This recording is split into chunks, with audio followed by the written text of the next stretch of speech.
កម្មវិធីនេះសហការឧបត្ថម្ភដោយអសត់គីណាល់មួយសម្រាប់ការឈឺចុកចាប់មួយគីណាល់អ៊ីបុយសម្រាប់ព្យាបាលហើមក្រីថ្លោះកម្ពុជា Live ក្រុមហ៊ុនធានារ៉ាប់រងអាយុជីវិតទី1នៅកម្ពុជាស៊ីម៉ងអិនទ្រីពេជ្រស៊ុបភឺរឹងស៊ុបភឺជាប់និងរមណីយដ្ឋានណាតាយ៉ាជាឋានសួគ៌ត្រូពិចសម្រាប់លោកអ្នក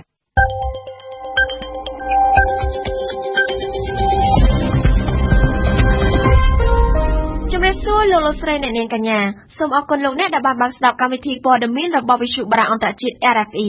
នៅពេលនេះម៉ោង 7 យប់កម្មវិធីព័ត៌មានដោយរិទ្ធមូនីកាលោកស៊ូបេឌីមកទស្សនកិច្ចកម្ពុជាសាជាថ្មីនៅសប្តាហ៍ក្រោយក្រុមការងារបកទាំងពីរជួបគ្នាថ្ងៃស្អែកដើម្បីជជែកអំពីការបញ្ចូលកោជបនិងទ្រទូបកប្រឆាំងក្រសួងការបរទេសកម្ពុជាបញ្ជាក់ពីការបោះសម្អាតពលករខ្មែរខុសច្បាប់នៅប្រទេសថៃប៉ូលីស 6,000 នាក់ស្វែងរកចាប់ធ្វើការសាឡាងដែលលិចកាលពីខែមេសានៅកូរ៉េខាងត្បូងបច្ចុប្បន្នលោកព្រួយបារម្ភនឹងការវាយប្រហារដ៏ហិង្សារបស់ពួកអ៊ីស្លាមជីហាតនៅអ៊ីរ៉ាក់ RFIភ្លាមក្រោយការប្រកាសយល់ព្រមពីលោកនាយរដ្ឋមន្ត្រីហ៊ុនសែនបញ្ចូលកោជបទៅក្នុងច្បាប់រដ្ឋធម្មនុញ្ញនិងអនុញ្ញាតឲ្យបកប្រឆាំងបង្កើតប៉ុស្តិ៍ទូខ្លួនឯងបាននោះក្រុមការងារនៃគណៈបកទាំងពីរនឹងជួបចរចាគ្នាជាផ្លូវការនៅវិមានប្រសាភានៅថ្ងៃប្រហ័សស្អែកនេះដើម្បីនិយាយពីការបញ្ចូលកោជបទៅក្នុងរដ្ឋធម្មនុញ្ញនិងការសុំបង្កើតប៉ុស្តិ៍ទូសុនមេសារីកាក្រុមចរចានៃគណៈបកប្រជាជនកម្ពុជានិងគណៈបកសង្គ្រោះជាតិនឹងពិភាក្សាលម្អិតពីការបញ្ចូលគណៈកម្មាធិការជ្រៀបចំការបោះឆ្នោតទៅជាជំពូកទី15នៃរដ្ឋធម្មនុញ្ញនិងការបង្កើតប៉ុស្តិ៍ទូរទស្សន៍របស់គណៈបកសង្គ្រោះជាតិក្រុមចរចានៃគណៈបកទាំងពីរមានសមាជិកម្ខាងចំនួន3រូបគណៈបកប្រជាជនកម្ពុជាដឹកនាំដោយលោកព្រំសុខារដ្ឋលេខាធិការក្រសួងមហាផ្ទៃនិងអមដោយលោកសុកសិដ្ឋានិងលោកករិទ្ធដោយឡែកគណៈបកសង្គ្រោះជាតិគឺដឹកនាំដោយលោកគួយមនរឿនតំណាងរាស្ត្រជាប់ឆ្នោតមណ្ឌលតាកែវនិងអមដោយលោកអេងឆៃអៀងនិងលោកយ៉ែមបញ្ញរិទ្ធឆ្លើយប្រាប់វិទ្យុបារាំងអន្តរជាតិ AFE នៅព្រឹកថ្ងៃពុធនេះលោកព្រំសុខាថាគណៈបកប្រជាជនបានរៀបចំរួចហើយគឺមានឯកសារជាលិខិតតបប្រគល់ជូនគាត់តែម្ដងហើយគណៈបកប្រជាជនជឿថាដំណោះស្រាយត្រូវតែខំរកឲ្យឃើញនៅក្នុងការចរចាមិនអាចរកនៅតាមជំរឿអីផ្សេងទៀតទេដោយឡែកតំណាងក្រុមចរចានៃគណៈបក្សសង្គ្រោះជាតិលោកគួយមនរឿនបានអះអាងថាការចរចាពីការបរិច្ឆេទនៃការបោះឆ្នោតឡើងវិញនោះគឺជាតួនាទីនៃមេដឹកនាំនយោបាយកម្ពុជាក្រុមការងារ3ហ្នឹងដើម្បីយើងពិនិត្យលើសម្ដាចុងក្រោយនិងឯកសាររបស់គណៈបក្សសង្គ្រោះជាតិហើយនិងស្មារតីដែលសម្ដេចនាយករដ្ឋមន្ត្រីបានឯកភាពជាគោលការណ៍ប៉ុណ្ណឹងសិនការជួបចរចាសារជាថ្មីទៀតនេះគឺកើតឡើងក្រោយពីប្រមុខដឹកនាំគណៈបកប្រជាជនកម្ពុជាលោកនាយករដ្ឋមន្ត្រីហ៊ុនសែនបានយល់ព្រមតាមសំណើរបស់គណៈបក្សសង្គ្រោះជាតិកាលពីថ្ងៃអង្គារម្សិលមិញសូមរំលឹកជូនថាសំណើនៃការបញ្ចូលគណៈកម្មាធិការជ្រៀបចំការបោះឆ្នោតចូលទៅក្នុងរដ្ឋធម្មនុញ្ញនិងប្រព័ន្ធផ្សព្វផ្សាយនេះគឺជាចំណុចពីរដែលក្រុមចរចាបច្ចេកទេសនៃគណៈបកទាំងពីរបានសម្រេចរួមគ្នាក្រោយការចរចាជាបន្តបន្ទាប់ហើយក្រៅពីនោះក៏មានដែរច្បាប់ហិរញ្ញវត្ថុស្ដីពីគណៈបកនយោបាយជាដើមការជួបចរចាថ្នាក់បច្ចេកទេសសារជាថ្មីម្ដងទៀតរវាងគណៈបកនយោបាយទាំងពីរនេះត្រូវបានគេមើលឃើញថាគឺជាតម្រុយដែលអាចឈានទៅដល់បិទបញ្ចប់ចំនួននយោបាយនៅកម្ពុជាដែលបានអូសបន្លាយអស់រយៈពេលជិត1ឆ្នាំកន្លងមកហើយ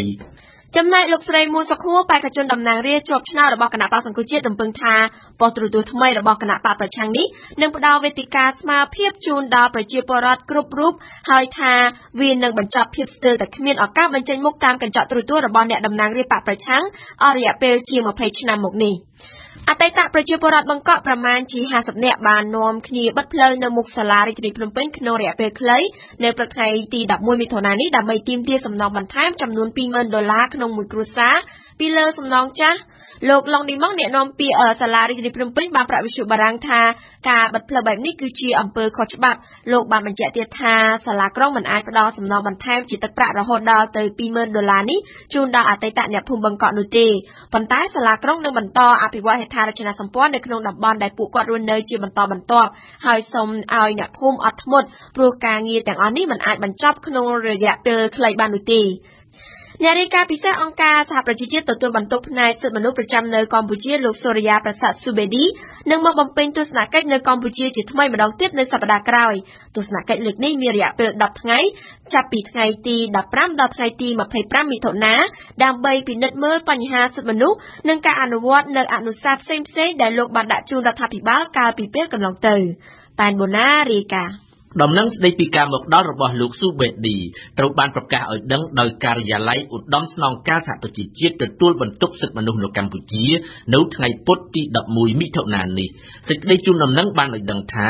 លោកសូរិយាប្រសាទស៊ូបេឌីនឹងមកកម្ពុជាចាប់ពីថ្ងៃទី15ដល់ថ្ងៃទី25ខែមិថុនាអ្នករាយការណ៍ពិសេសអង្គការសហប្រជាជាតិទទួលបន្ទុកសិទ្ធិមនុស្សនៅកម្ពុជាបានប្រាប់ឲ្យដឹងតាមរយៈសេចក្តីប្រកាសព័ត៌មានពីទីក្រុងហ្សឺណែវថាបេសកកម្មរបស់លោកនៅកម្ពុជាលើកនេះគឺដើម្បីពិនិត្យមើលការវិវត្តនានាទាក់ទងទៅនឹងការបង្កើតស្ថាប័នសិទ្ធិមនុស្សឯករាជ្យនៅកម្ពុជាក្រៅពីនោះលោកក៏នឹងពិនិត្យមើលផងដែរនៅអនុសាសន៍របស់ខ្លួនស្ដីពីកំណែទម្រង់ប្រព័ន្ធតុលាការកំណែទម្រង់រដ្ឋសភាការបោះឆ្នោតនិងកំណែទម្រង់ដីធ្លីនៅក្នុងអំឡុងពេលស្នាក់នៅកម្ពុជាលោកស៊ូបូឌីគ្រោងនឹងជួបពិភាក្សាជាមួយមន្ត្រីរដ្ឋាភិបាលតំណាងអង្គការសង្គមស៊ីវិលម្ចាស់ជំនួយនិងភាគីពាក់ព័ន្ធមួយចំនួនទៀតនេះគឺជាលើកទី11ហើយដែលលោកស៊ូបូឌីបានមកបំពេញទស្សនកិច្ចនៅកម្ពុជាបន្ទាប់ពីលោកទទួលបានការតែងតាំងជាអ្នករាយការណ៍ពិសេសអង្គការសហប្រជាជាតិទទួលបន្ទុកសិទ្ធិមនុស្សប្រចាំកម្ពុជាកាលពីខែមីនាឆ្នាំ2009មកលោកក៏បានធ្វើរបាយការណ៍ចំនួន6លើករួចហើយដែរស្ដីពីស្ថានភាពសិទ្ធិមនុស្សនៅកម្ពុជាដើម្បីដាក់ជូនក្រុមប្រឹក្សាសិទ្ធិមនុស្សអង្គការសហប្រជាជាតិចុងក្រោយនេះលោកស៊ូបេឌីបានចេញសេចក្តីថ្លែងការណ៍មួយដោយសម្ដែងការព្រួយបារម្ភអំពីសេចក្តីព្រាងច្បាប់សំខាន់ទាំង3ទាក់ទងទៅនឹងវិស័យតុលាការដែលរដ្ឋសភាបានអនុម័តរួចហើយក៏ដូចជារាល់លើកដែរតំណាងពិសេសអង្គការសហប្រជាជាតិរូបនេះគ្រោងធ្វើសន្និសីទកាសែតមួយនៅថ្ងៃទី24មិថុនាមុនពេលដែលលោកចាក់ចេញពីកម្ពុជាវិញប្រសិទ្ធភាពកម្ពុជានៅថ្ងៃប្រហ័សទី12មិថុនាស្អែកនេះនឹងបើកកិច្ចប្រជុំពិនិត្យនិងផ្ដល់យោបល់លើសេចក្តីព្រាងច្បាប់ចំនួន3ស្ដីពីប្រព័ន្ធតុលាការប៉ុន្តែគណៈបកសំរងស៊ីបានប្រកាសធ្វើពហិការមិនចូលរួមប្រជុំសភានោះឡើយទន្ទឹមនឹងនេះដែរគណៈកម្មការអ្នកច្បាប់អន្តរជាតិបានស្នើឲ្យប្រសិទ្ធភាពពន្យាពេលនៃការប្រជុំនេះផងដែរសុនេសារីកាសេចក្តីព្រាងច្បាប់ស្តីពីការរៀបចំអង្គការតុលាការច្បាប់ស្តីពីលក្ខន្តិកៈចៅក្រមនិងព្រះរាជអាជ្ញារួមទាំងច្បាប់ស្តីពីការរៀបចំនិងប្រព្រឹត្តទៅនៃឧត្តមក្រុមប្រឹក្សាអង្គចៅក្រមនឹងត្រូវប្រសិទ្ធភាពកម្ពុជាយកមកពិនិត្យនិងផ្ដល់យោបល់ប៉ុន្តែសមាជិកប្រសិទ្ធភាពគណៈបកសំរងស៊ីបានប្រកាសធ្វើពហិការមិនចូលរួមប្រជុំពិនិត្យនិងផ្ដល់យោបល់លើច្បាប់ដ៏ចម្រូងចម្រាសទាំង3នេះទេប្រធានក្រុមសមាជិកប្រសិទ្ធភាពគណៈបកសំរងស៊ីលោកគង់គួមបានអះអាងថាបកប្រឆាំងមិនចូលរួមប្រជុំពិនិត្យនោះទេព្រោះថាច្បាប់ដ៏សំខាន់ទាំង3នេះមិនបានឆ្លងកាត់ការផ្ដល់យោបល់ពីសង្គមស៊ីវិលនិងគណៈបកនយោបាយផ្សេងទៀតក្រៅពីគណៈបកប្រជាជនកម្ពុជានោះទេលោះហើយសេចក្តីព្រាងច្បាប់ស្តីពីប្រព័ន្ធតុលាការនេះគឺនឹងស្ថិតនៅក្រោមអង្គនីតិប្រតិបត្តិសម្រាប់លោកគង់គួមច្បាប់នីមួយៗគួរត្រូវតែបើកឲ្យមានការពិភាក្សាទូលំទូលាយនិងទទួលយកមតិពីសាធារណៈនិងគួរមានសេចក្តីសម្រេចពីគណៈបកនយោបាយដែលមានអាសនៈនៅក្នុងសភាផងដែរសូមបញ្ជាក់ថាច្បាប់ស្តីពីប្រព័ន្ធតុលាការនេះបានស្ថិតនៅក្នុងសភាពដ៏ចម្រូងចម្រាសតាំងពីនៅក្នុងរដ្ឋសភាមកម្ល៉េះសង្គមស៊ីវិលបានចោទរដ្ឋាភិបាលនៃគណៈបកប្រជាជនកម្ពុជាថាមិនបានបើកឲ្យមានការពិភាក្សាឲ្យទូលំទូលាយហើយប្រព័ន្ធតុលាការតាមរយៈច្បាប់នេះនឹងត្រូវបាត់បង់ឯករាជ្យភាពរបស់ខ្លួនត្រូវស្ថិតនៅក្រោមអំណាចនៃក្រសួងយុតិធម៌ដែលជាសេនាធិការរបស់រដ្ឋាភិបាលតាក់ទងនឹងការប្រជុំពិនិត្យនិងផ្ដល់យោបល់លើសេចក្តីព្រាងច្បាប់ទាំង3នេះដែរគណៈកម្មការនៃច្បាប់អន្តរជាតិហៅកាត់ថា ICJ កាលពីថ្ងៃទី10មិថុនាបានអំពាវនាវឲ្យប្រសិទ្ធភាពកម្ពុជាពន្យាពេលត្រួតពិនិត្យច្បាប់ទាំងនេះអង្គការដែលមានមូលដ្ឋាននៅក្នុងទីក្រុងហ្សឺណែវប្រទេសស្វីសមួយនេះបានអះអាងថាច្បាប់ទាំងនេះគួរត្រូវបានប្រឹក្សាយោបល់ដើម្បីធានាបាននូវច្បាប់មួយដែលមានកម្រិតស្តង់ដារអន្តរជាតិបើទោះបីជាគណៈបកសំរងស៊ីធ្វើពហិការមិនចូលរួមប្រជុំក៏ដោយប្រសិទ្ធភាពដែលមានសមាជិកគណៈបកប្រជាជនកម្ពុជារហូតដល់46រូបនឹងនៅតែបន្តដំណើរការប្រជុំរបស់ខ្លួនតាមការកំណត់ដដែលនេះបើតាមសេចក្តីប្រកាសពីប្រសិទ្ធភាពក្រសួងការបរទេសកម្ពុជាបានបំភ្លឺដោយផ្ទាល់មាត់និងលាយលក្ខណ៍អក្សរស្ដីពីការបញ្ជូនពលករកម្ពុជាដែលចូលទៅធ្វើការនៅក្នុងប្រទេសថៃខុសច្បាប់ថាមិនមែនជាការចាប់បង្ខំដែលធ្វើឡើងក្នុងពេលដែលយោធាកាន់អំណាចនោះទេការបំភ្លឺនេះគឺដោយសារមានការចេញផ្សាយពីការធ្វើទុកបុកម្នេញពីសំណាក់យោធាថៃមកលើពលករខ្មែរនៅក្នុងយុទ្ធនាការបោះសម្អាតពលករខុសច្បាប់ខ្មែរចាប់តាំងពីដើមខែមិថុនានេះមកញឹមសុផារីកាមន្ត្រីជាន់ខ្ពស់រដ្ឋាភិបាលកម្ពុជាថ្លែងឲ្យដឹងថាអាជ្ញាធរថៃមិនបានបណ្តេញពលករខ្មែរឲ្យត្រឡប់មកស្រុកវិញទេខណៈដែលពលករខ្មែរចេញទៅធ្វើការនៅប្រទេសថៃខុសច្បាប់ត្រូវគេជញ្ជូនទាំងឡានមកទម្លាក់ចោលនៅព្រំដែន ថ្លែងទៅកាន់អ្នកសារព័ត៌មាននៅក្នុងឱកាសនៃការបញ្ចាំងភាពយន្តឯកសារស្ដីពីសង្គ្រាមលោកលើកទី1និងការបង្ហាញគណៈប្រតិភូកម្ពុជាដែលនឹងទៅចូលរួមក្នុងព្យុហយាត្រាទិវាបុណ្យជាតិបារាំងកាលពីថ្ងៃអង្គារនៅវិទ្យាស្ថានបារាំងលោកឧបនាយករដ្ឋមន្ត្រីហៅណាំហុងរដ្ឋមន្ត្រីក្រសួងការបរទេសកម្ពុជាបានមានប្រសាសន៍ថា ជាបានសួរច្បាស់លាស់ហើយទៅអាជ្ញាធរថៃសួរមកពេកដោយគេខាងយោធាគេថាគេអត់មានដេញទេតែមានដេញទេប៉ុន្តែគេគាត់ថាប្រាប់ទៅ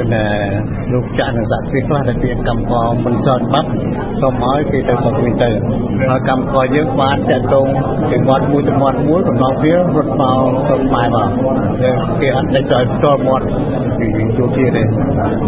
ការថ្លែងរបស់លោកហៅណាំហុងបានធ្វើឡើងបន្ទាប់ពីមានការបញ្ជូនពលករខ្មែរជិត 10000 នាក់យ៉ាងគំហុកមកប្រទេសកម្ពុជាវិញចាប់តាំងពីថ្ងៃទី1មិថុនាឆ្នាំ 2014 មកបន្ថែមពីលើនេះអ្នកនាំពាក្យក្រសួងការបរទេសកម្ពុជាលោកកុយគួងនៅថ្ងៃពុធទី11មិថុនាបានបញ្ជាក់តាមរយៈលិខិតបំភ្លឺចំនួន2ច្បាប់ថាចំពោះពាក្យចចាមអារាមដែលថាកងទ័ពថៃធ្វើសកម្មភាពដេញបាញ់ពលករខ្មែរខុសច្បាប់នោះស្ថានទូតកម្ពុជានៅទីក្រុងបាងកកនិងស្ថានកុងស៊ុលកម្ពុជានៅស្រះកែវប្រទេសថៃបានធ្វើការស្រាវជ្រាវរួចរាល់ហើយបញ្ជាក់ថាមិនមានព័ត៌មានបែបនេះទេនៅក្នុងលិខិតទី1ដែលមាន4ចំណុចហើយដែលចំណុចខ្លះត្រូវបានបញ្ជាក់រួចហើយដោយលោកហៅណាំហុងលោកកុយគួងបានបញ្ជាក់ថាករណីដែលអាជ្ញាធរថៃបច្ចុប្បន្នបញ្ជូនពលករខ្មែរខុសច្បាប់មកកម្ពុជាវិញនេះមិនមែនជាលើកទី1ទេជាទូទៅអាជ្ញាធរថៃតែងបញ្ជូនពលករខ្មែរខុសច្បាប់មកកម្ពុជាជារៀងរាល់ពី2ទៅ3ខែម្ដងលើសពីនេះក្រសួងការបរទេសកម្ពុជា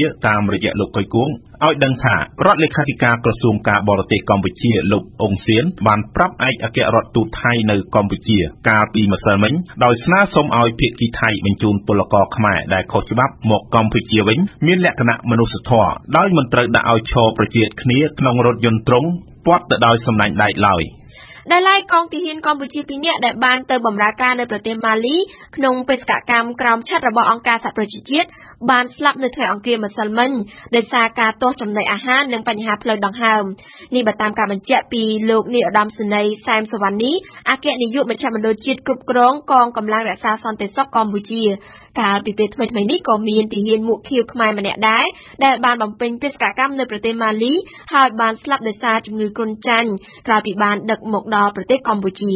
សុសុភារីរាយការណ៍ នៅមិនទាន់មានមូលហេតុច្បាស់លាស់ជុំវិញការស្លាប់របស់កងទាហានកម្ពុជាទាំងពីរនាក់នោះនៅឡើយទេប៉ុន្តែជាជំហានដំបូងគឺលោកអាចសន្និដ្ឋានបានថាកងទាហានទាំងពីរនាក់បានស្លាប់ដោយសារការទាស់ចំណីអាហារនិងបញ្ហាផ្លូវដង្ហើមនេះបើយោងតាមការអះអាងរបស់លោកឧត្តមសេនីយ៍សែមសវណ្ណីអគ្គនាយកមជ្ឈមណ្ឌលជាតិគ្រប់គ្រងកងកម្លាំងរក្សាសន្តិសុខកម្ពុជាដែលបានប្រាប់វិទ្យុបារាំងអន្តរជាតិនៅថ្ងៃពុធនេះ លោកសែមសវណ្ណីបានបន្តថានៅពេលនេះសាកសពកងទាហានទាំងពីរកំពុងត្រូវបានអាជ្ញាធរម៉ាលីនិងអង្គការសហប្រជាជាតិធ្វើកោសល្យវិច័យរកមូលហេតុច្បាស់លាស់នៃការស្លាប់មុននឹងបញ្ជូនមកធ្វើបុណ្យតាមប្រពៃណីនៅក្នុងប្រទេសកម្ពុជា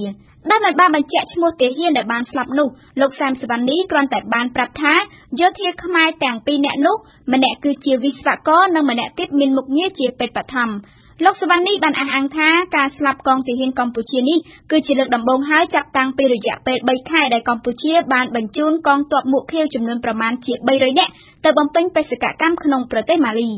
ចាប់តាំងពីឆ្នាំ 2006 រហូតមកដល់បច្ចុប្បន្ននេះរដ្ឋាភិបាលកម្ពុជាបានបញ្ជូនកងទ័ពរក្សាសន្តិសុខក្រោមឆ័ត្ររបស់អង្គការសហប្រជាជាតិបានចំនួនជាង 2000 នាក់ទៅកាន់ប្រទេសចំនួន 7 បន្ទាប់ពីមានការស្នើសុំពីអង្គការសហប្រជាជាតិឲ្យទាហានកម្ពុជាចូលរួមរក្សាសន្តិភាពលើពិភពលោកកម្ពុជាក៏បានធ្វើការបណ្ដុះបណ្ដាលជំនាញជាច្រើនដូចជាការដោះមីនវិស្វកម្មពេទ្យនិងដឹកជញ្ជូនដោយមានការជួយជ្រោមជ្រែងពីប្រទេសជាមិត្តដូចជាជប៉ុនចិនអាមេរិកបារាំងអូស្ត្រាលីនិងប្រទេសឥណ្ឌាជាដើម ជាទូទៅបេសកកម្មរបស់កងទ័ពកម្ពុជាក្នុងទូនីតិជាទាហានមុខងាររបស់អង្គការសហប្រជាជាតិដើម្បីថែរក្សាសន្តិភាពនៅឯក្រៅប្រទេសតែងតែបានទទួលជោគជ័យនិងមិនដែលជួបគ្រោះថ្នាក់អ្វីនោះទេប៉ុន្តែចុងក្រោយនេះទាហានកម្ពុជាបានស្លាប់ក្នុងអបតវហេតុមួយចំនួនកាលពីពេលថ្មីៗនេះក៏មានទាហានមុខខៀវខ្មែរម្នាក់ដែលបានបំពេញបេសកកម្មក្នុងប្រទេសម៉ាលីបានស្លាប់ដោយសារជំងឺគ្រុនចាញ់ក្រោយពេលមកដល់ប្រទេសកម្ពុជាផងដែរ ត្រីប្រមាណ90តោនបានស្លាប់នៅតំបន់អភិរក្សបឹងទន្លេឆ្មាកាលពីរសៀលថ្ងៃទី10មិថុនាម្សិលមិញខណៈដែលមានព្យុះមួយបានបោកបក់លើតំបន់នេះអស់រយៈពេលកន្លះម៉ោងឥឡូវនេះក្រុមមន្ត្រីកំពុងតាមដានហើយប្រជាជនកំពុងនាំគ្នាស្រង់ត្រីយកទៅលក់និងប្រើប្រាស់នេះបើតាមលោកណៅធួប្រតិភូរាជរដ្ឋាភិបាលកម្ពុជាទទួលបន្ទុកជាប្រធានរដ្ឋបាលជលផល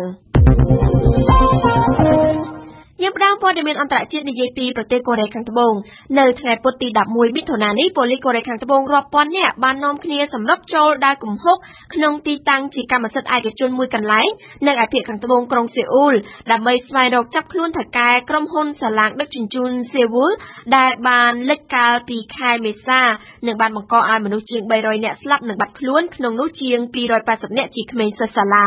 អៀងសុកមិនជួនព័ត៌មានពិស្ដារូបភាពបញ្ចាំងតាមកញ្ចក់ទូរទស្សន៍បង្ហាញអំពីកម្លាំងប៉ូលីសដ៏សន្ធឹកសន្ធាប់សម្រុកចូលទៅក្នុងដីឡូដ៏ធំល្វឹងល្វើយមួយចម្ងាយប្រមាណ80គីឡូម៉ែត្រពីទីក្រុងសេអ៊ូលអាជ្ញាធរបានប្រើកម្លាំងប៉ូលីសដល់ទៅប្រមាណ6000នាក់ដើម្បីតាមស្វែងចាប់ខ្លួនថៅកែក្រុមហ៊ុនសាឡាងសេវីលអាយុ72ឆ្នាំជាអ្នកជំនួញជាមហាសេដ្ឋីនិងមានទ្រព្យដ៏មហាសាលគឺលោកយូប៊ីយុនអ៊ឺនជាមេគ្រួសារជាអ្នកត្រួតពិនិត្យក្រុមហ៊ុនលោកយូប៊ីយុនអ៊ឺនក៏ជាអ្នកទទួលខុសត្រូវផងដែរវិហារសាសនាកាតូលិកអេវ៉ាន់ហ្សេលិក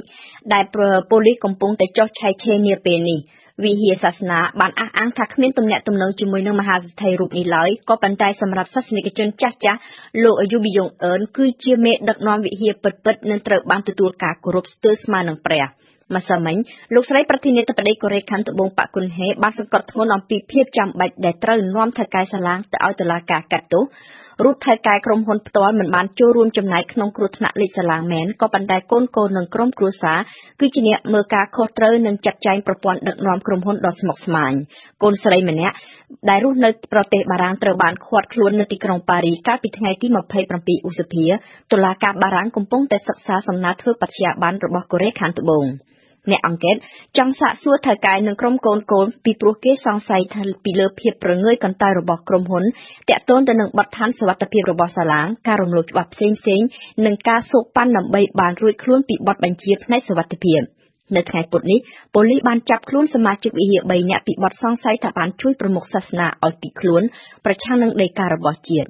រង្វាន់500លានវ៉ុនឬក៏ស្មើប្រមាណនឹង$50,000នឹងត្រូវប្រគល់ជូនបុគ្គលណាដែលអាចជួយប៉ូលីសឲ្យចាប់ខ្លួនថៅកែនោះបានលទ្ធផលអង្កេតជាបឋមបានបង្ហាញថាសាឡាងដឹកទំនិញដែលលេចកាលពីថ្ងៃទី16មេសាបានដឹកទំនិញលើសចំណុះយ៉ាងហោចណាស់2ដងលើសទម្ងន់កំណត់ហើយសាឡាងក៏មិនអាចធន់នឹងរលកបានដោយហេតុតែមានការសាងសង់បន្ថែមបន្ទប់ជាច្រើនជាន់នៅឆ្នាំ2012ពេលដែលក្រុមហ៊ុននេះបានទិញសាឡាងសេវលមកធ្វើអាជីវកម្ម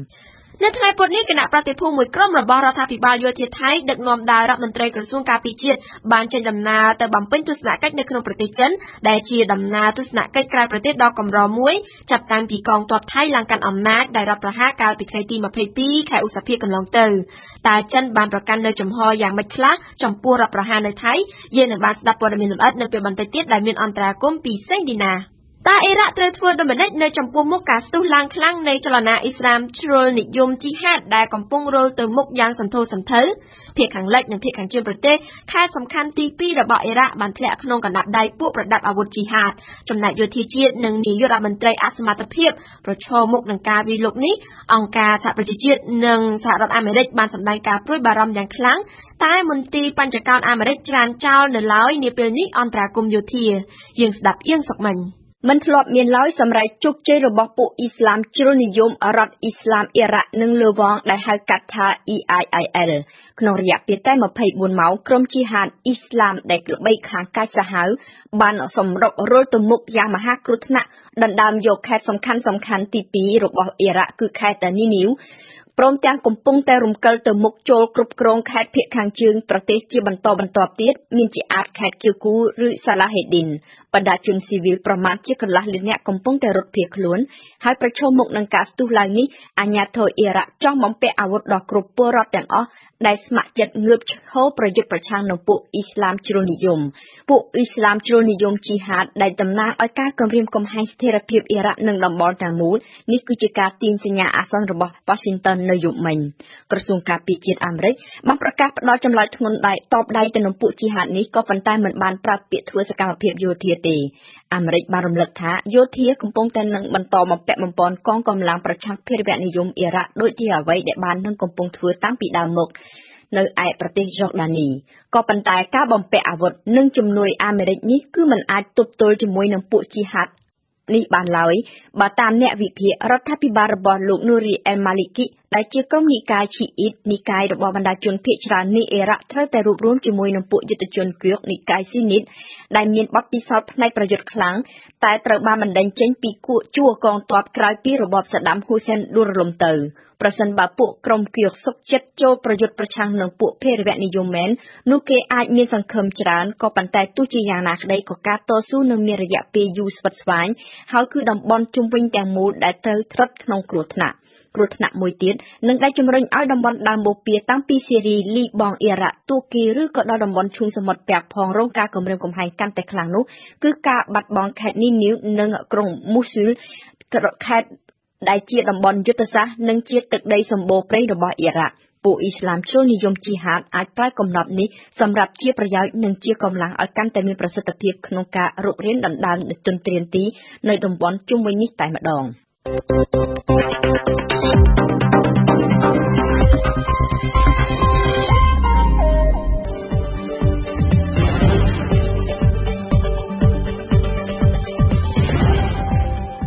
វិទ្យុបារាំង RFI ភ្នំពេញ 92 MHz សៀមរាប 92 MHz បាត់ដំបងក្រុងព្រះសីហនុនិងកំពង់ចាម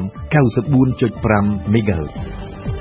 លោកអ្នកស្ដាប់ជាទីមេត្រីជាបន្តទៀតនេះលោកអ្នកនាងនឹងបានស្ដាប់នាទីភ្ញាក់ប្រចាំថ្ងៃដែលរៀបចំដោយលីមេងហួរនៅថ្ងៃនេះមេងហួរបានជួបសម្ភាសជាមួយលោកកៅពឿនប្រធានសមាគមមន្ត្រីរាជការឯករាជ្យកម្ពុជាក្រោយមកគឺជានាទីព្រឹត្តិការណ៍អន្តរជាតិប្រចាំថ្ងៃដែលរៀបចំដោយសេនលីណាអធិប្បាយអំពីដំណើរទស្សនកិច្ចមេដឹកនាំកងទ័ពថៃនៅប្រទេសចិនក្នុងពេលប្រទេសថៃកំពុងរងការស្ដីបន្ទោសពីលោកខាងលិចរឿងរដ្ឋប្រហារបន្តមកទៀតលោកអ្នកនឹងបានស្ដាប់នាទីបទយកការរបស់វ៉ាន់សុគន្ធានិយាយអំពី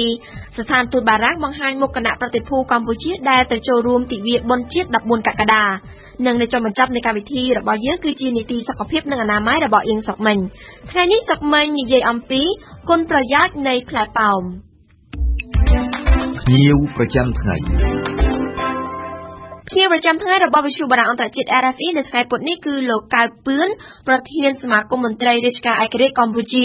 លោកកៅពឿនបានជំរុញឲ្យរដ្ឋាភិបាលអនុវត្តច្បាប់របបសន្តិសុខសង្គមសម្រាប់មន្ត្រីរាជការស៊ីវិលដើម្បីធានារ៉ាប់រងទៅលើគ្រោះថ្នាក់វិជ្ជាជីវៈការងារដោះស្រាយការលំបាករបស់មន្ត្រីរាជការនិងផ្ដល់ក្តីសង្ឃឹមដល់មន្ត្រីរាជការសរុបប្រមាណ 18,000 នាក់រស់នៅលំបាកដោយសារតែប្រាក់ខែទាបខាងក្រោមនេះជាបទសម្ភាសន៍រវាងលីមេងហួរនិងលោកកៅពឿនខ្ញុំសូមជម្រាបសួរលោកកៅពឿនបាទ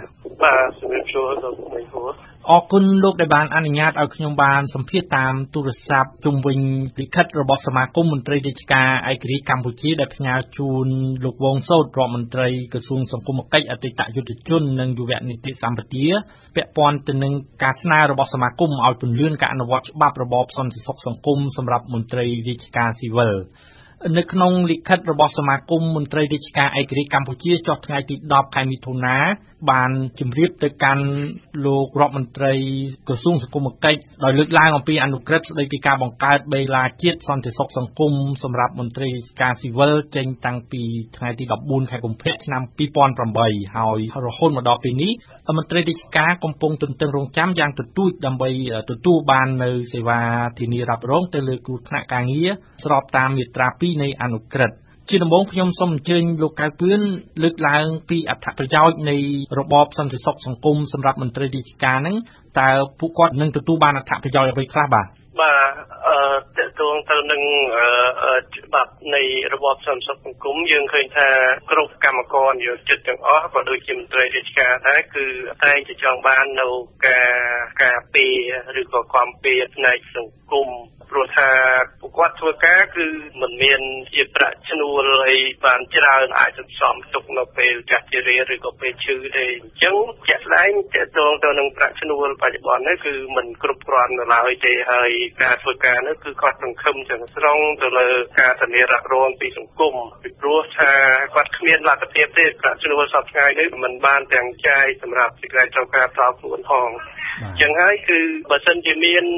ច្បាប់ធានារ៉ាប់រងច្បាប់របស់សន្តិសុខសង្គមសម្រាប់មន្ត្រីរាជការនិងអនុវត្តទៅគឺមានផលប្រយោជន៍ច្រើនណាស់ទីមួយគឺតកតងទៅនឹងគ្រោះថ្នាក់ការងារនិង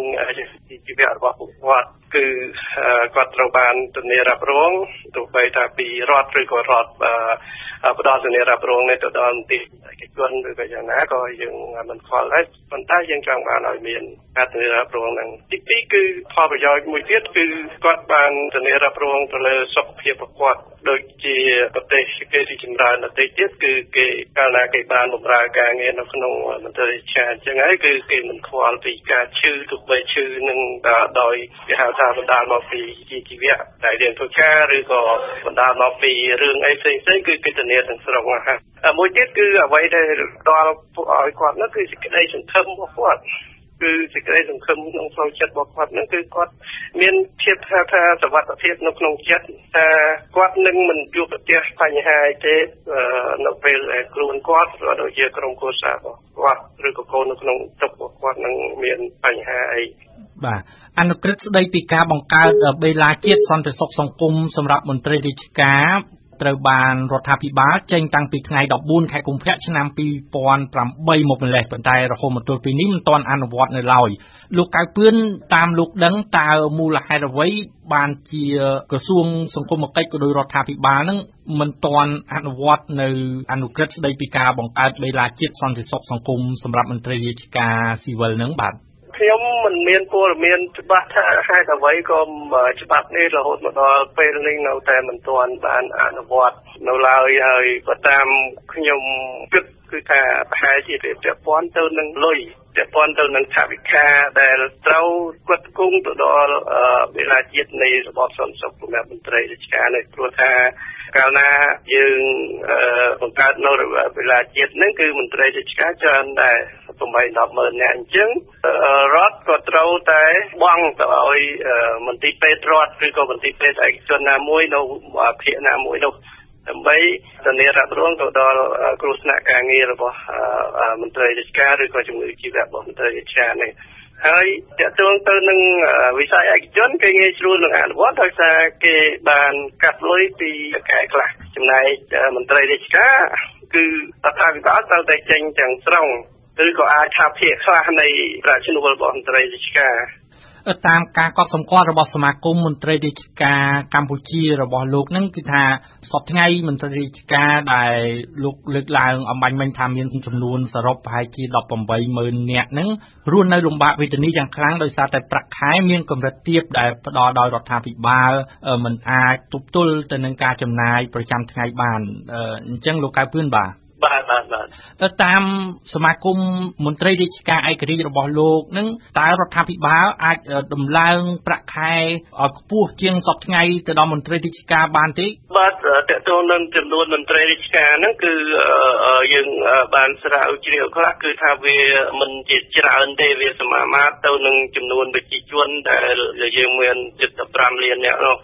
ចំពោះសេវាដែលត្រូវផ្ដល់ទៅឲ្យពួកគាត់ហើយយើងឃើញថាតួលេខនឹងវាច្រើនមែនក៏ប៉ុន្តែគ្រាន់តែក្រសួងអប់រំនោះវាជិត11,000 នាក់ហើយអញ្ចឹងហើយនឹងពេទ្យនោះវាជិតខាងក្រសួងសុខាភិបាលជិត15,000 នាក់អញ្ចឹងវាមិនច្រើនទេខ្ញុំទទួលស្គាល់ថាមន្ត្រីច្រើនគឺមន្ត្រីរាជការហ្នឹងមិនបានទៅធ្វើការទេហើយតាមក្រសួងមន្ត្រីនៅតែមានអំពើពុករលួយតាមរយៈយកលុយពីអ្នកដែលអត់ទៅធ្វើការនឹងក្រសួងខ្លះរហូតដល់ 100% នោះគឺប្រាក់ខែគាត់ហ្នឹងយកទៅឲ្យមេទាំងអស់គាត់ទុកតែឈ្មោះទេកាលណាយើងខ្ជួយើងអត់បានបើកប្រាក់បៀវត្សទេអញ្ចឹងគាត់យកលុយហ្នឹងទៅបំពេញដល់អ្នកដែលទៅធ្វើការរាល់ថ្ងៃហ្នឹងទៅខ្ញុំគិតថាអាចដោះស្រាយបានហើយចំពោះផលប្រយោជន៍ផ្សេងទៀតគឺអ្នកជួលហ្នឹងគឺមិនបានទេអញ្ចឹងគឺថាបាទត្រូវតែយកទាំងអស់ហ្នឹងទៅដល់ជូនអ្នកដែលទៅធ្វើការពេញរៀងរាល់ថ្ងៃទៅ ហើយមួយទៀតគឺអ្វីដែលអាចធ្វើបានតាមការវិភាគរបស់អ្នកស្រាវជ្រាវសង្គមរបស់លោកបណ្ឌិតកែមលីគាត់បានលើកឡើងថាបើសិនជាប្រមូលពន្ធឲ្យបានត្រឹមត្រូវបំផុតនោះគឺយើងអាចប្រមូលបានរហូតដល់ 4-5,000 លានដុល្លារក្នុងមួយឆ្នាំដែលយើងចាយរដ្ឋាភិបាលធ្វើផែនការថវិកាឆ្នាំ 2014 ហ្នឹងអស់តែ 3,500 លានទេអញ្ចឹងតាមយោបល់លោកនឹងថាតើរដ្ឋាភិបាលអាចដំឡើងប្រាក់ខែមន្ត្រីរាជការតាមវិធីណាតាមរយៈការប្រមូលពន្ធឲ្យបានត្រឹមត្រូវដោយលោកបានលើកឡើងឬក៏ត្រូវកាត់បន្ថយខ្មោចរបស់ពលិកនឹងបាទទី1គឺគាត់ប្រមូលពន្ធឲ្យបានត្រឹមត្រូវទី2គឺគាត់ត្រូវតែធ្វើ term of reference របស់មន្ត្រីរាជការមួយហ្នឹងព្រោះយើងធ្វើការគឺយើងមាន job description របស់យើងថាយើងធ្វើអីហើយនៅតាមកន្លែងណាមួយគឺត្រូវការនៅស្ថាប័នមួយហ្នឹងត្រូវការមនុស្សប្រមាណវាមិនពិបាកទេបើមិនជាយើងធ្វើអាហ្នឹងគឺយើងអាចធ្វើបានហើយរាល់ថ្ងៃហ្នឹងគឺមានអ្នកខ្លះនៅរហូតដល់ 3-4 នៅទីប្រាក់ខែខាងប៉ូលីសផងទីប្រាក់ខែខាងអង្គនីតិបញ្ញត្តិផងជាមន្ត្រីរាជការស៊ីវិលផងគឺឃើញថាគ្រាន់តែអ្នកអញ្ចឹងក៏ច្រើនដែរនិយាយពីមន្ត្រីរាជការដោយលោកបានលើកឡើងហើយមហាជនដឹងជាទូទៅគឺថាមានប្រាក់ខែទាបក៏ប៉ុន្តែនៅក្នុងសង្គមយើងជាក់ស្ដែងវិញមានអ្នកចង់ខ្លាយខ្លួនជាមន្ត្រីរាជការហ្នឹងច្រើនហើយរហូតទៅដល់ហ៊ានចំណាយលុយដើម្បីបានខ្លាយខ្លួនជាមន្ត្រីរាជការរាប់ពាន់រាប់ម៉ឺនដុល្លារថែមទៀតបាទតាមយោបល់លោកតើមូលហេតុអ្វីដែលគេចង់ខ្លាយខ្លួនជាមន្ត្រីរាជការហ្នឹងបាទអានេះវាតាមខ្ញុំគិតគ្រាន់តែជាវប្បធម៌កន្លងមកទេព្រោះតែវាសម័យមុនតាំងពីសម័យសង្គមរាស្ត្រនិយមដល់ពេលដែលយើងបានធ្វើមន្ត្រីរាជការហ្នឹងគឺយើងឆ្លើយតបណាស់ហើយគំនិតនេះគឺនៅដកជាប់នៅដល់ប្រជាពលរដ្ឋយើងជាពិសេសចាស់ដែលជាឪពុកម្ដាយរបស់យុវជននោះបាទអនុក្រឹត្យដែលស្ដីពីការបង្កើតបេឡាជាតិសន្តិសុខសង្គមសម្រាប់មន្ត្រីរាជការស៊ីវិលវិញគឺរហូតមកទល់នឹងខែមិថុនាឆ្នាំ 2014 នេះគឺតាមយោបល់លោកថាដល់ពេលហើយដែលរដ្ឋាភិបាលត្រូវអនុវត្តនៅអនុក្រឹត្យដែលចុះថ្ងៃទី14ខែកុម្ភៈឆ្នាំ 2018 ស្ដីពីការបង្កើតបេឡាជាតិសន្តិសុខសង្គមសម្រាប់មន្ត្រីរាជការនឹងបាទព្រោះថារយៈពេលយូរហើយតាំងពីចេញអនុក្រឹត្យនឹងមកបាទជុំវិញ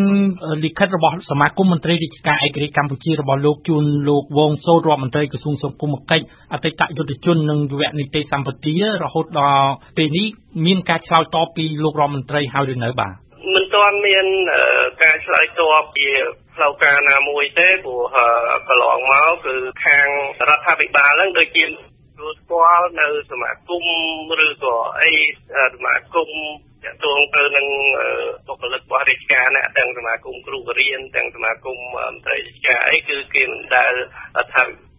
ឆ្លើយតបជាផ្លូវការណាមួយមកយើងទេព្រោះថារាល់ថ្ងៃនេះបាទគាត់មិនបានចាត់ទុកថា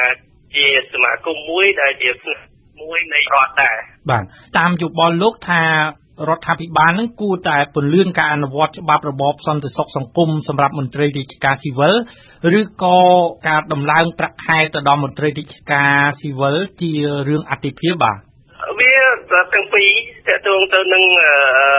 ច្បាប់របបសន្តិសុខសង្គមសម្រាប់មន្ត្រីរាជការស៊ីវិលនឹងជាផ្នែកមួយដែលចូលរួមចំណែកនៅក្នុងការធានានៅការពារជីវិតឲ្យជាផុតពីគ្រោះថ្នាក់ការងារផ្សេងៗក៏ដូចជាជំងឺផ្សេងៗដើម្បីឲ្យពួកគាត់នឹងមានការងារប្រកបដោយសុវត្ថិភាពដោយគាត់មិនព្រួយបារម្ភខ្លាចថាពេលឈឺទៅមិនមានអីជាបាលមិនមានអីមើលណាបាទហើយប្រាក់ឈ្នួលក៏ដូចគ្នាដែរគឺទាំងពីរហ្នឹងត្រូវដើរទន្ទឹមគ្នាព្រោះថាបើសិនជាគាត់មានប្រាក់ឈ្នួលច្រើនគាត់មិនមានសុខភាពនិងសុវត្ថិភាពការងារនៅក្នុងសង្គមហ្នឹងក៏វាពិបាកដែរដោយអស់ពេលខ្ញុំសូមអរគុណលោកកៅពឿនប្រធានសមាគមមន្ត្រីរាជការឯករាជ្យកម្ពុជាដែលបានអនុញ្ញាតឲ្យខ្ញុំបានជួបសម្ភាសជុំវិញការជំរុញរបស់សមាគមឲ្យរដ្ឋមន្ត្រីក្រសួងសង្គមគិច្ចអនុវត្តច្បាប់របបសន្តិសុខសង្គមសម្រាប់មន្ត្រីរាជការស៊ីវិលបាទខ្ញុំសូមអរគុណលោកកៅពឿនសូមជម្រាបលាលោកបាទ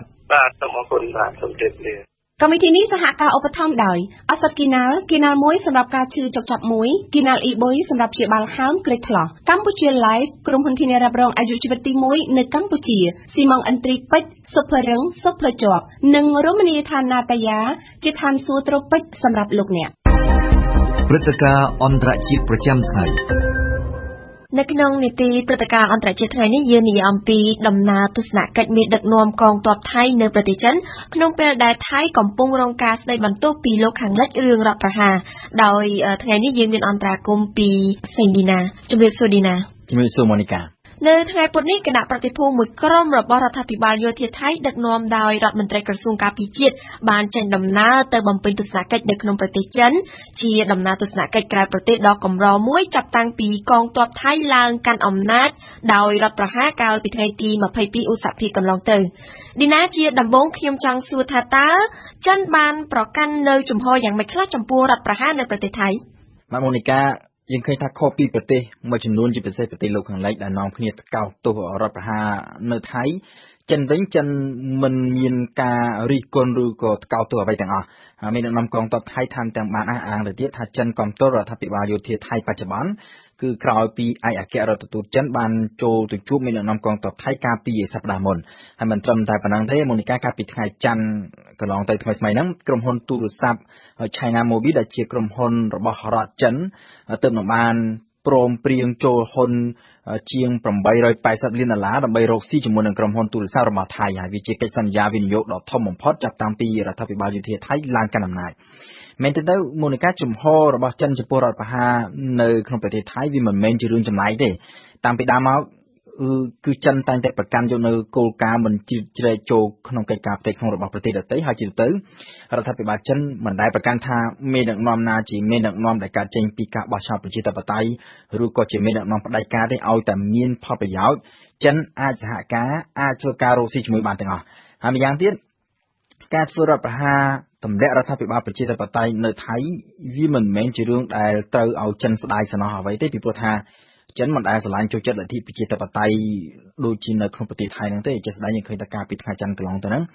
កាសែតផ្លូវការរបស់បកកុម្មុយនីសចិនទើបនឹងបានចុះផ្សាយបទវិចារណកថាមួយលើកឡើងពីភាពអនាធិបតេយ្យឬក៏សង្គ្រាមស៊ីវិលដែលបង្កឡើងដោយរបបប្រជាធិបតេយ្យតាមបែបលោកខាងលិចដោយក្នុងនោះចិនបានលើកឡើងចំអំពីឧទាហរណ៍នៃប្រជាធិបតេយ្យនៅក្នុងប្រទេសថៃហ្នឹងតែម្ដងម៉ូនីកាតើគេអាចដឹងទេថាមេដឹកនាំកងទ័ពថៃគ្រោងនឹងជជែកអំពីបញ្ហាអ្វីខ្លះជាមួយចិនឌីណាមកតាមការប្រកាសរបស់ឧត្តមសេនីយ៍សុរស័ក្តិកញ្ចនារតរដ្ឋមន្ត្រីក្រសួងការពារជាតិថៃគណៈប្រតិភូថៃនឹងត្រូវជួបជាមួយនឹងនាយសេនាធិការរងកងទ័ពចិនដើម្បីជជែកអំពីទំនាក់ទំនងរវាងកងទ័ពទាំងពីរអំពីគម្រោងវឹកវើកងទ័ពរួមគ្នានិងអំពីបញ្ហាសន្តិសុខនៅក្នុងតំបន់ក៏ប៉ុន្តែមែនទែនទៅមុនការនៅក្នុងដំណើរទស្សនកិច្ចរបស់មេដឹកនាំកងទ័ពថៃនៅចិននៅពេលហ្នឹងខ្លឹមសារនៃការជជែកពិភាក្សាគ្នារវាងភាគីទាំងពីរវាគឺជារឿងមួយក៏ប៉ុន្តែអ្វីដែលសំខាន់កាន់តែគួរឲ្យកត់សម្គាល់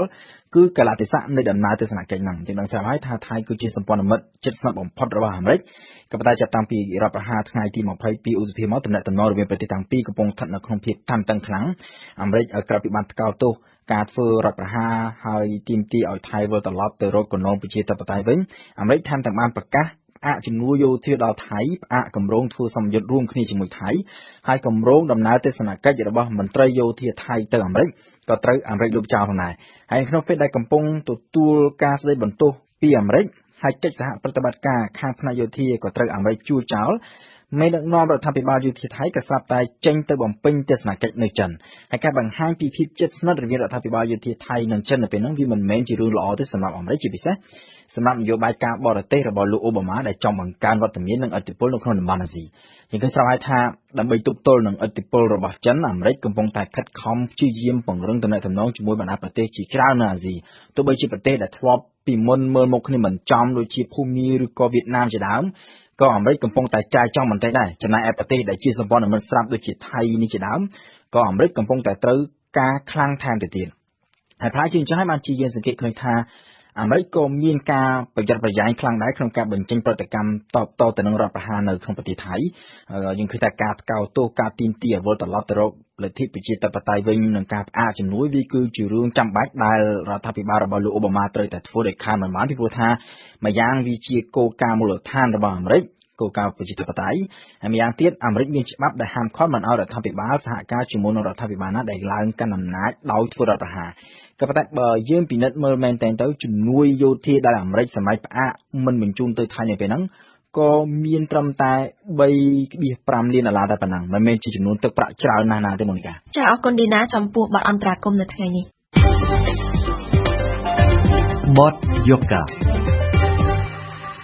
ស្ថានទូតបារាំងប្រចាំនៅកម្ពុជាបានបង្ហាញមុខគណៈប្រតិភូកម្ពុជាចំនួន7រូបដែលនឹងត្រូវទៅចូលរួមទិវាបុណ្យជាតិបារាំងនិងការប្រារព្ធខួប100ឆ្នាំនៃការចាប់ផ្ដើមសង្គ្រាមលោកលើកទី1កាលពីល្ងាចថ្ងៃអង្គារម្សិលមិញនៅវិទ្យាស្ថានបារាំងនៅកម្ពុជា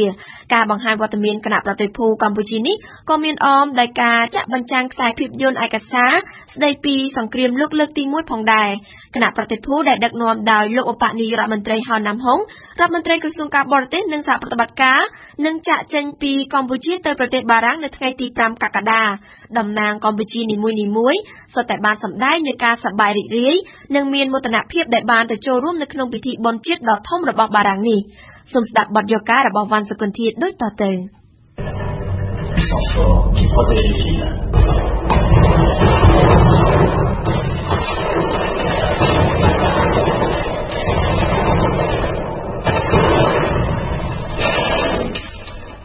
នេះជាชุดមួយក្នុងវគ្គទី1នៃខ្សែភាពយន្តឯកសាររឿងអវសានលោកសង្គ្រាមលោកលើកទី1ជាភាពយន្តឯកសារដែលរៀបរាប់ពីការប្រយុទ្ធគ្នាក្នុងអំឡុងសង្គ្រាមលោកលើកទី1ដែលបានចាប់ផ្ដើមឡើងក្នុងឆ្នាំ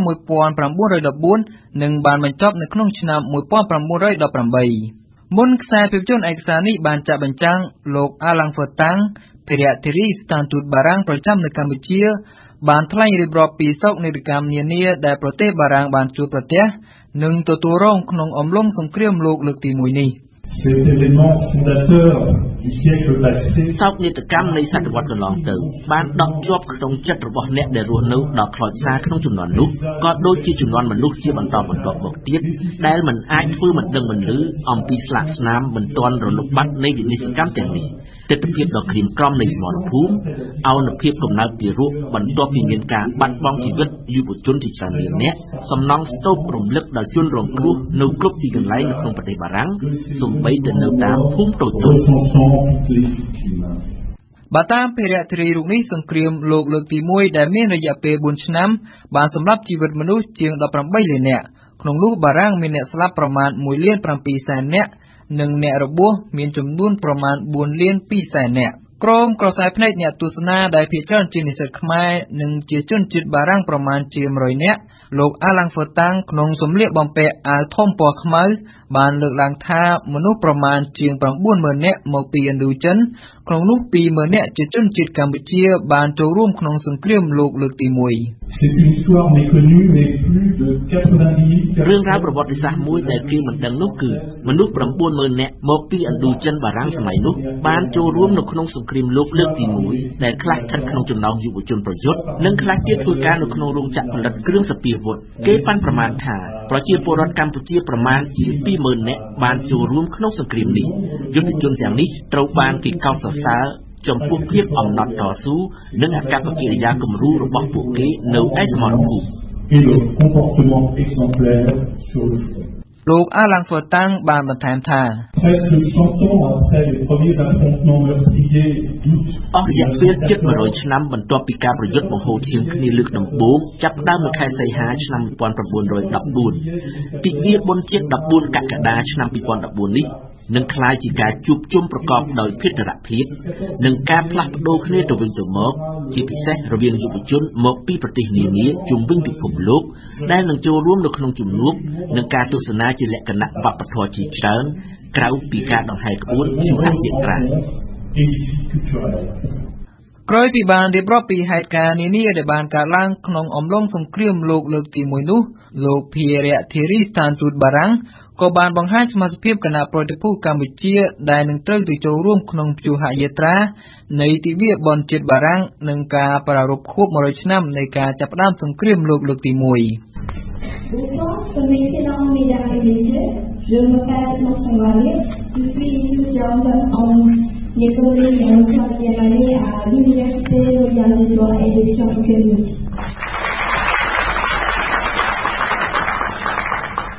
គណៈប្រតិភូតំណាងប្រទេសកម្ពុជាមានចំនួន7នាក់ក្នុងនោះមាននាយទាហានចំនួន3នាក់និងនិស្សិតសាកលវិទ្យាល័យចំនួន4នាក់តំណាងកម្ពុជាទាំង7នាក់នេះសុទ្ធតែអាចនិយាយភាសាបារាំងបានយ៉ាងល្អលោកឧបនាយករដ្ឋមន្ត្រីហៅណាំហុងរដ្ឋមន្ត្រីក្រសួងការបរទេស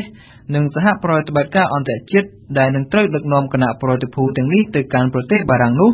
ក៏បានអញ្ជើញចូលរួមទស្សនាការបញ្ចាំងភាពយន្តឯកសារស្ដីពីសង្គ្រាមលោកលើកទី1នេះផងដែរក៏ប៉ុន្តែប្រមុខការបរទេសកម្ពុជាមិនបានថ្លែងអ្វីនោះទេ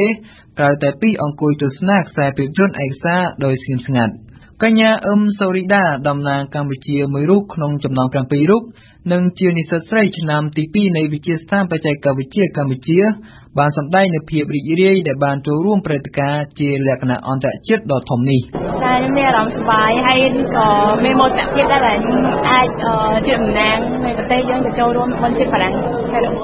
នប់សង្វាលៀបក៏ជាតំណាងកម្ពុជាមួយរូបផងដែរដែលនឹងត្រូវទៅប្រទេសបារាំងនៅខែក្រោយនេះជានិស្សិតស្រីឆ្នាំទី3ផ្នែកសេដ្ឋកិច្ចជាភាសាបារាំងនៃសាកលវិទ្យាល័យភូមិន្ទនីតិសាស្ត្រនិងវិទ្យាសាស្ត្រសេដ្ឋកិច្ចសង្វាលៀបក៏មិនខុសពីសូរីដាដែរសុទ្ធតែបង្ហាញនៅអារម្មណ៍រីករាយក្រៃលែងដែលបានជាប់ទៅប្រទេសបារាំងដូចនេះជាលើកទី1ហើយណាមួយកម្មវិធីហ្នឹងខួបទី100ឆ្នាំហ្នឹងអត់ដែរមានទេទឹកតែលើកទី1ទៀតមានអារម្មណ៍ថាខ្លួនឯងសំណាក់ពួកខ្ញុំទៅថ្ងៃទី5ចេញទៅថ្ងៃទី5ពួកប្រជាជនគេទៅថ្ងៃទី14អញ្ចឹងយើងទៅហ្នឹងហាត់សមមកបងសមដែរនៅនេះអត់មានត្រូវធ្វើអីអត់មានសមអីផងបងក្នុងឯកសណ្ឋានជានិស្សិតសង្វាលៀបបានបន្ថែមថានៅពេលដែលតំណាងកម្ពុជាទៅដល់ប្រទេសបារាំងនោះពួកគេនឹងត្រូវហាត់សមមុននឹងចូលរួមក្នុងព្យុហយាត្រាប្រារព្ធខួប100ឆ្នាំនៃការចាប់ផ្ដើមសង្គ្រាមលោកលើកទី1ចាគេប្រាប់អីមានរយៈពេល4ថ្ងៃដែលឲ្យពួកខ្ញុំត្រូវសមហើយគេមានកម្មវិធីយុវជនប្រហែលជាត្រូវជួបជាមួយនឹងយុវជនផ្សេងទៀតព្រោះមានយុវជនមកពី73ប្រទេសហើយមកប្រទេស4នាក់ដូចពួកខ្ញុំដែរហើយអញ្ចឹងពួកកងទ័ពពួកគាត់ចូលទៅនៅប្រទេសដែលហ៊ានជាមួយគេលក្ខណៈកងទ័ពពួកខ្ញុំនៅជាមួយលក្ខណៈស៊ីវិលក្នុងឯកសណ្ឋានជានិស្សិតដូចគ្នាដែរយុវជនប៊ុនបញ្ញាវ័យ20ឆ្នាំបានបញ្ជាក់ថាគេនឹងពំនាំយកនៅវប្បធម៌ខ្មែរទៅបង្ហាញជូនយុវជនផ្សេងទៀតដែលជាតំណាងរបស់ប្រទេសផ្សេងៗដែលនឹងទៅចូលរួមការប្រារព្ធខួប100ឆ្នាំនៃសង្គ្រាមលោកលើកទី1នៅប្រទេសបារាំងនេះសម្រាប់បញ្ញាដែលជានិស្សិតច្បាប់ឆ្នាំទី2នៃសាកលវិទ្យាល័យភូមិន្ទនីតិសាស្ត្រនិងវិទ្យាសាស្ត្រសេដ្ឋកិច្ចការទៅចូលរួមនេះពិតជាមានសារៈសំខាន់ខ្លាំងណាស់ក្នុងការទទួលបានបទពិសោធន៍និងចំណេះដឹងបន្ថែមពាក់ព័ន្ធនឹងសង្គ្រាមលោកលើកទី1ពេលទៅនេះខ្ញុំមិនមែនតែទៅទទួលបទពិសោធន៍ទេខ្ញុំក៏នាំបទពិសោធន៍ដែលខ្ញុំធ្លាប់មាននិងវប្បធម៌ខ្មែរទៅចែកចាយទៅបង្ហាញប្រាប់ព្រោះថាទៅលើកនេះមិនមែនគេហៅតែខ្មែរទេគេហៅប្រទេស73ទៀតអញ្ចឹងមានអ្នកតំណាងយុវជនដូចខ្លួនខ្ញុំនឹងច្រើនខ្ញុំនឹងនាំវប្បធម៌ខ្មែរក៏ដូចជាអរិយធម៌ដ៏ល្អរបស់ខ្មែរហ្នឹងទៅជួយផ្សព្វផ្សាយក៏ដូចជាផ្សព្វផ្សាយបង្ហាញនៃអរិយធម៌ដ៏ល្អប្រឹមប្រែងរបស់ខ្មែរហើយក៏ដោយពេលនេះផងដែរខ្ញុំនឹងទៅសិក្សាក៏ដោយផ្លាស់ប្ដូរចំណេះវិជ្ជានិងប្រវត្តិសាស្ត្ររបស់ប្រទេសគេនិងអ្វីដែលខ្ញុំបានទទួលខ្លួនឯងពេលទៅស្រុកបារាំងខែ7នេះនឹងយកមកជួយប្រាប់ក៏ដូចជាចែកចាយមិត្តរួមថ្នាក់ជាមួយខ្ញុំផងដែរបាទមោទនភាពក្នុងការទៅចូលរួមទិវាបុណ្យជាតិបារាំងនិងការប្រារព្ធខួបនៃការកកើតសង្គ្រាមលោកលើកទី1នៅប្រទេសបារាំងនៅខែក្រោយនេះក៏មានផងដែរចំពោះនីតិហាន3រូបដែលរដ្ឋាភិបាលកម្ពុជាបានចាត់បញ្ជូនទៅនោះសម្រាប់ខ្ញុំជាកងទ័ពម្នាក់នៃកងយុទ្ធពលខេមរៈគឺមុនគឺខ្ញុំមានកិត្តិយសខ្លាំងណាស់ហើយក៏ដូចជាប្រទេសកម្ពុជាយើងតែមួយដែរគឺនៅក្នុងការចូលរួមនេះគឺភាគីខាងបារាំងគឺគាត់អញ្ជើញមក73ប្រទេសនៅទូទាំងពិភពលោកដើម្បីឲ្យទៅចូលរួមក្នុងនោះគឺមានប្រទេសកម្ពុជាមួយយើងមួយដែរហើយប្រទេសកម្ពុជាយើងនោះគឺបានបញ្ជូនកងទ័ពចំនួន3នាក់ដើម្បីទៅចូលរួមហើយគឺកងទ័ព3នាក់ដែលខ្ញុំទៅនេះគឺទៅដើម្បីធ្វើព្យុហយាត្រាជាមួយនឹងកងទ័ពបារាំងដើម្បីបង្ហាញអំពីសក្តានុពលភាពរបស់កងយុទ្ធពលខេមរៈភូមិន្ទរបស់យើងតែម្ដងសម្រាប់កងទ័ពកម្ពុជាយើងដែលទៅចូលរួមគឺយើងត្រៀមមានអាវុធ AK ពីរដើមសម្រាប់ទៅចូលរួមហើយនឹងទង់ជាតិមួយដើម្បី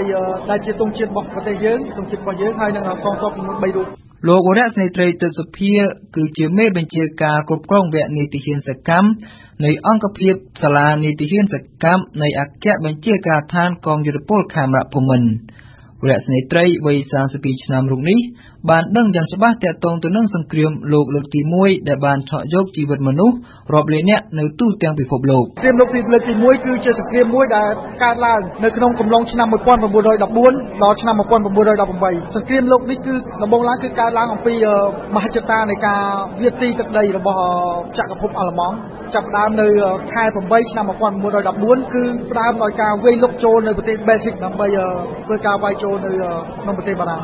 គណៈប្រតិភូដែលតំណាងឲ្យប្រទេសកម្ពុជាដើម្បីទៅចូលរួមក្នុងព្យុហយាត្រានៃទិវាបុណ្យជាតិបារាំង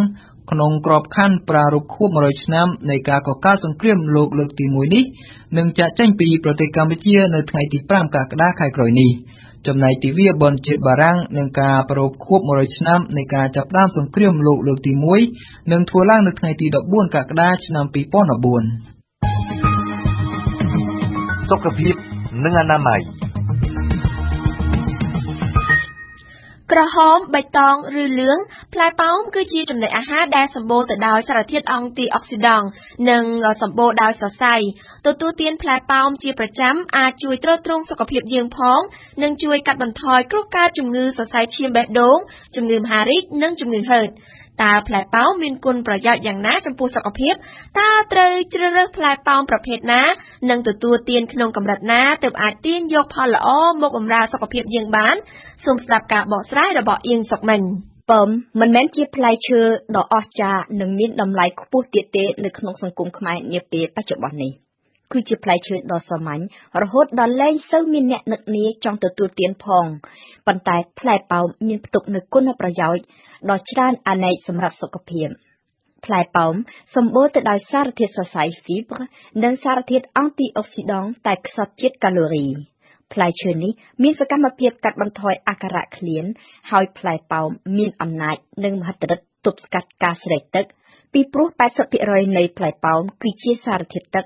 នេះមិនរាប់អំពីសារធាតុវីតាមីនដ៏សម្បូរបែបដែលមានកប់ជាពិសេសនៅក្នុងសម្បកផ្លែប៉ោមផងព្រមទាំងសារធាតុរ៉ែមួយចំនួនទៀតដូចជាប៉ូតាស្យូមម៉ាញ៉េស្យូមឬក៏ហ្វូស្វ័រឡាក់និងឡាក់ផ្លែប៉ោមអាចជួយបញ្ចុះការស្រូបជាតិកូលេស្តេរ៉ុលនិងលីពីតនៅក្នុងពោះវៀន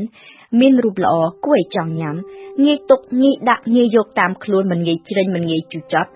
និងអាចទទួលទានបាននៅគ្រប់ទីកន្លែងគ្រប់ពេលវេលាផ្លែប៉ោមត្រូវបានគេទទួលស្គាល់ថាជាផ្លែឈើដែលអាចចូលរួមជួយកាត់បន្ថយគ្រោះថ្នាក់កើតជំងឺមហារីកគ្រោះកើតជំងឺសរសៃឈាមបេះដូងនិងជំងឺហឺត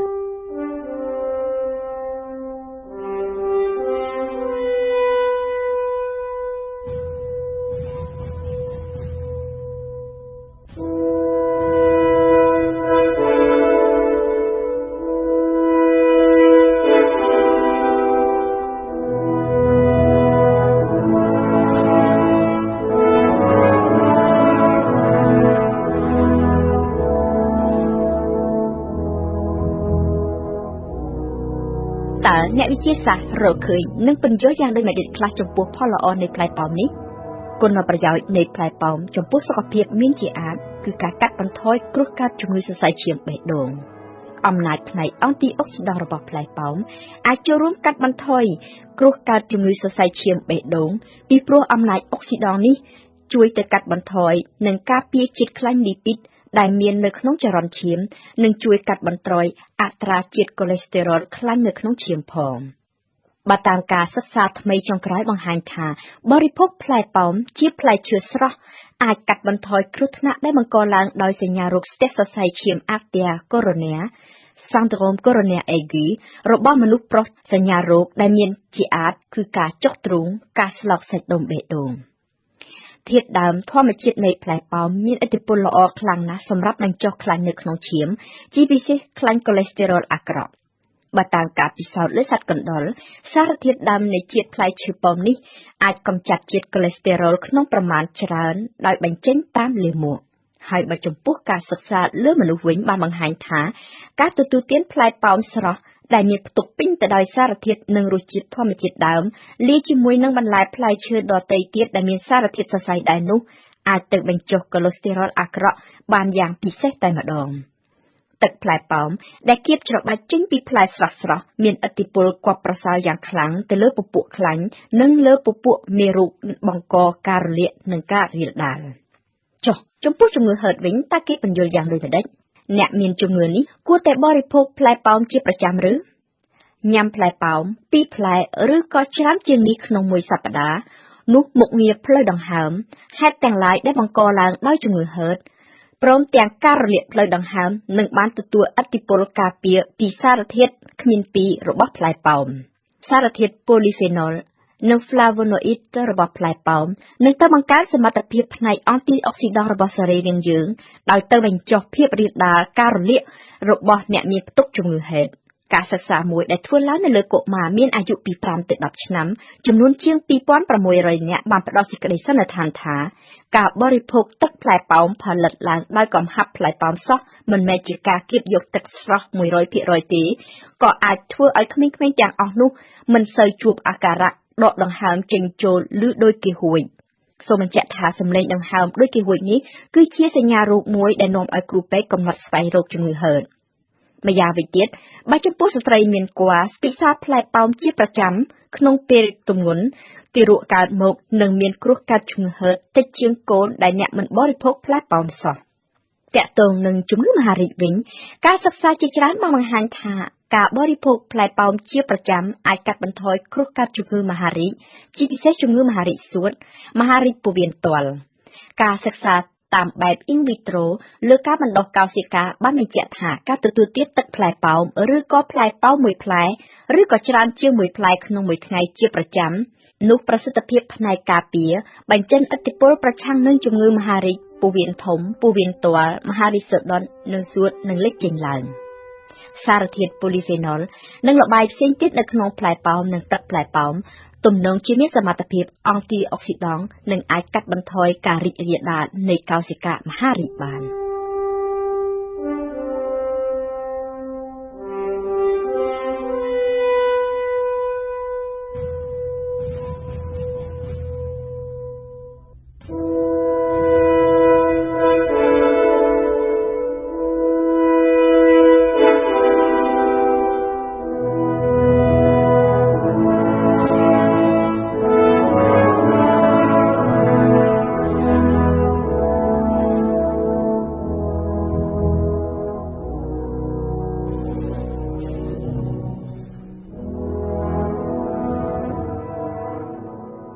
ផ្លែប៉ោមមានគុណភាពច្រើនណាស់តើផ្លែឈើនេះមានផ្ទុកសារធាតុអ្វីខ្លះផ្លែប៉ោមដូចខ្ញុំបានរៀបរាប់អំបញ្ញមិញមានផ្ទុកសារធាតុ antioxidant ច្រើនប្រភេទណាស់ដែលអ្នកស្រាវជ្រាវបានទទួលស្គាល់ថាមានតួនាទីការពារប្រឆាំងនឹងប្រតិកម្មរបស់ ADN ការរីកសាយភាយនៃកោសិកាមហារីកនិងមានតួនាទីកាត់បន្ថយអត្រាជាតិខ្លាញ់នៅក្នុងឈាមនិងធ្វើឲ្យប្រសើរឡើងដំណើរការផ្នែកផ្លូវដង្ហើមនៅក្នុងផ្លែប៉ោមគេក៏សង្កេតឃើញមានសារធាតុមេតាបូលិកធម្មជាតិរបស់រុក្ខជាតិតែម្ដងដូចជា quercetin, procyanidin, catechin ឬ epicatechin ព្រមទាំងល្បាយអាស៊ីតមួយចំនួនទៀតឧទាហរណ៍អាស៊ីត chlorophenic បរិមាណនៃធាតុសកម្មព្រមទាំងបរិមាណនៃវីតាមីននិងរ៉ែនៅក្នុងផ្លែប៉ោមប្រែប្រួលទៅតាមពូជដើមការបេះខ្ចីចាស់ឬក៏ទៅតាមរបៀបដាំដុះដាក់ជីឬក៏ដាក់ថ្នាំជាសរុបបរិភោគផ្លែប៉ោមគឺដូចជាមានកូនសោនៅនឹងដៃសម្រាប់ចាក់បើកគីយ៉ូឲ្យឈាមមានចរន្តហូរកាត់សរីរាង្គកាយបានដោយស្រួលផ្លែប៉ោមមានផ្ទុកសារធាតុ polyphenol ដែលមានអំណាច antioxidant ដ៏ខ្លាំងក្លានិងអំណាចប្រឆាំងនឹងកោសិកាមហារីកអំណាច antioxidant របស់ផ្លែប៉ោមតែ100ក្រាមស្មើស្រេចទៅនឹងវីតាមីន C ចំនួន 1500 មីលីក្រាមឬក៏ស្មើនឹងការបរិភោគផ្លែក្រូចដល់ទៅ20ផ្លែសារធាតុ polyphenol មានច្រើនបំផុតនៅជាប់នឹងសម្បកផ្លែប៉ោមក៏មានញាត់ពេញទៅដោយម៉ូលេគុលផ្សេងទៀតដូចជា procyanidin, quercetin, acid chlorophenic, catechin ដែលធ្វើឲ្យអត្រាជាតិស្ករនិងខ្លាញ់ក្នុងឈាមធ្លាក់ចុះនិងការពារបានគ្រោះកាត់ជំងឺសរសៃឈាមបេះដូងការសិក្សាទើបបានបញ្ជាក់ទៀតថាការទទួលទានផ្លែប៉ោមជារៀងរាល់ថ្ងៃអាចកាត់បន្ថយគ្រោះដាច់សរសៃឈាមនៅក្នុងខួរក្បាលគឺជាផ្លែឈើដ៏តូចមួយសម្បូរទៅដោយជាតិអាស៊ីតអេឡាស៊ីកនិង delphinidin ម៉ូលេគុលពីរដែលអាចទៅកម្ចាត់ដុំពកដុំមហារីកដោយទៅបង្អាក់មិនឲ្យប្រព័ន្ធឈាមនៅក្បែរគ្នាអាចពូនផ្ដុំខ្លាចជាដុំបានដូច្នេះសូមកុំរួញរានិងបរិភោគផ្លែឈើប្រភេទផ្លែប៉ោមនេះអីមួយផ្លែតូចមួយឬក៏មួយចំហៀងគ្រប់គ្រាន់នឹងឆ្លើយតបបានទៅនឹងអនុសាសន៍របស់កម្មវិធីជាតិផ្នែកសុខភាពចំណីអាហារដែលណែនាំឲ្យបណ្ដាជនគ្រប់រូបទទួលទានបន្លែនិងផ្លែឈើយ៉ាងហោចណាស់5មុខក្នុងមួយថ្ងៃក្នុងកម្រិត1មុខ80ក្រាម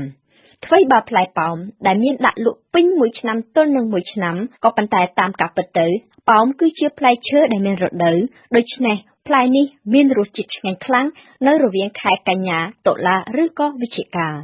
ជ្រើសរើសការបរិភោគផ្លែស្រស់ទាំងសម្បកបើអាចជិះជាងការទិញទឹកផ្លែឈើដែលជាទូទៅផលិតឡើងដោយការប្រើល្បាយទឹកកំហាប់ផ្លែឈើតែប៉ុណ្ណោះ